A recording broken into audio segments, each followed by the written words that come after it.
সর্বনাশ হয়ে গেছে। মাতবুর আপনাকে দেখেছে। মাতবুরের মেয়ে দুকুনিকে সাপে কেটেছে। শীঘ্রই চলুন। আল্লাহ রে, মাতবর ফটবর মারগুলি আমার দুকুনি। আল্লাহ, এখন আমি কি করব?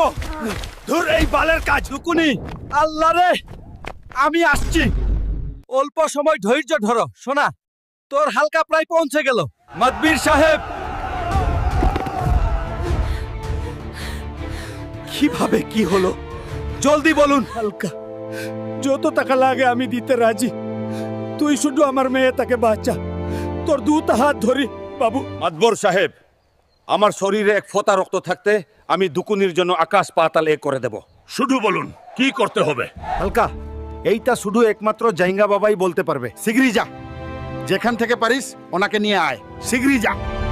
জাইঙ্গা বাবা কোথায়? তুমি দেখেছো? জাইঙ্গা বাবা। বাবা, ধ্যান পরে হবে।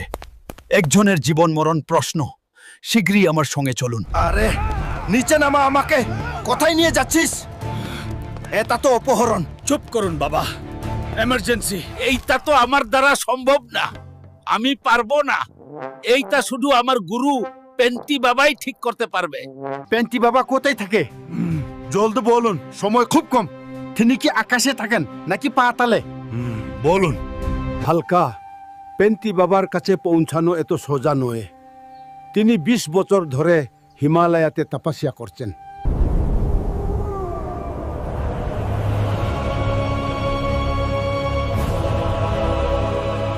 পেন্টি বাবা কোথায় আপনি? বেরিয়ে আসুন, আমার কাছে সময় খুব কম। বাবা, আমি খুব মুসিবতে পড়ে এসেছি। আমার দুকুনিকে সাপে কেটেছে। আপনি কিছু একটা করুন। এইটা নিয়ে যা। এইটা খাওয়ালেই তোর দুকুনি 1 ঘন্টার মধ্যে ঠিক হয়ে যাবে।